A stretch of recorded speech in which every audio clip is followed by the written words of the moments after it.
Chapter 12. Self. If a man hold himself dear, let him watch himself carefully. During one at least out of the 3 watches, a wise man should be watchful. Let each man direct himself first to what is proper, then let him teach others. Thus a wise man will not suffer. If a man make himself as he teaches others to be, then, being himself well subdued, he may subdue others. One's own self is indeed difficult to subdue. Self is the lord of self. Who else could be the lord? With self well subdued, a man finds a lord such as few can find. The evil done by oneself, self-begotten, self-bred, crushes the foolish, as a diamond breaks a precious stone. He whose wickedness is very great brings himself down to that state where his enemy wishes him to be, as a creeper does with the tree which it surrounds. Bad deeds and deeds hurtful to ourselves are easy to do. What is beneficial and good, that is very difficult to do. The foolish man who scorns the rule of the venerable Arahat, of the elect Arya, of the virtuous, and follows false doctrine, he bears fruit to his own destruction, like the fruits of the Kathaka reed. By oneself the evil is done. By oneself one suffers.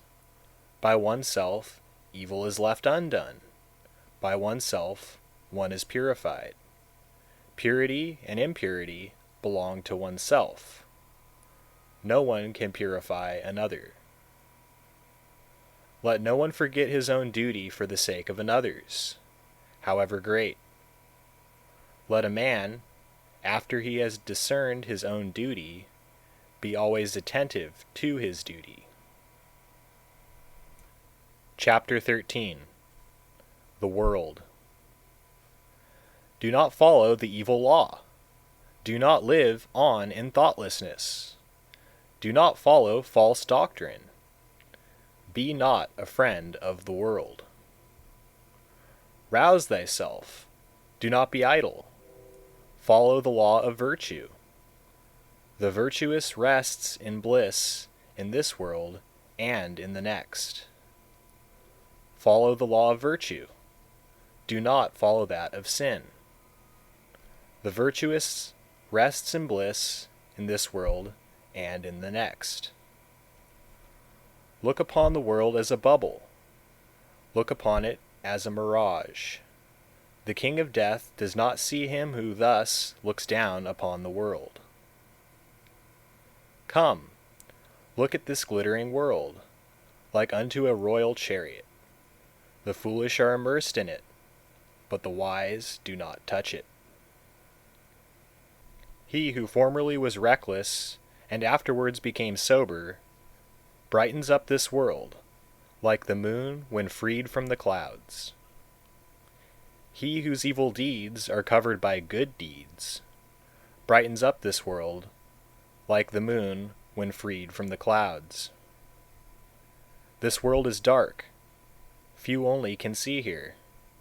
A few only go to heaven, like birds escaped from the net. The swans go on the path of the sun. They go through the ether by means of their miraculous power. The wise are let out of this world when they have conquered Mara and his train. If a man has transgressed one law, and speaks lies, and scoffs at another world, there is no evil he will not do. The uncharitable do not go to the world of the gods. Fools only do not praise liberality. A wise man rejoices in liberality, and through it becomes blessed in the other world. better than sovereignty over the earth, better than going to heaven, better than lordship over all worlds, is the reward of the first step in holiness. Chapter 14. The Buddha, the Awakened. He whose conquest is not conquered again, into whose conquest no one in this world enters, by what track can you lead him, the awakened, the omniscient, the trackless? He whom no desire with its snares and poisons can lead astray, by what track can you lead him, the awakened, the omniscient, the trackless? Even the gods envy those who are awakened and not forgetful, who are given to meditation, who are wise, and who delight in the repose of retirement from the world. Difficult to obtain in the conception of men, difficult is the life of mortals, difficult is the hearing of the true law, difficult is the birth of the awakened, the attainment of Buddhahood. Not to commit any sin, to do good, and to purify one's mind. That is the teaching of all the awakened. The awakened call patience the highest penance, long-suffering the highest nirvana. For he is not an anchorite, pravagita, who strikes others. He is not an ascetic, sramana, who insults others. Not to blame, not to strike, to live restrained under the law, to be moderate in eating, to sleep and sit alone, and to dwell on the highest thoughts. This is the teaching of the awakened. There is no satisfying lusts, even by a shower of gold pieces. He who knows that lusts have a short taste and cause pain, he is wise. Even in heavenly pleasures he finds no satisfaction. The disciple who is fully awakened delights only in the destruction of all desires. Men, driven by fear, go to many a refuge, to mountains and forests, to groves and sacred trees. But that is not a safe refuge. That is not the best refuge. A man is not delivered from all pains after having gone to that refuge.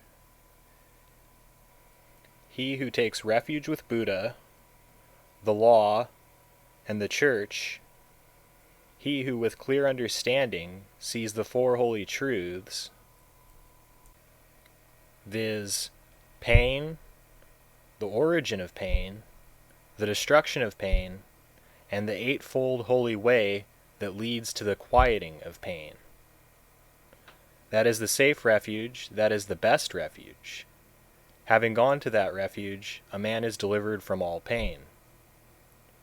A supernatural person, a Buddha, is not easily found.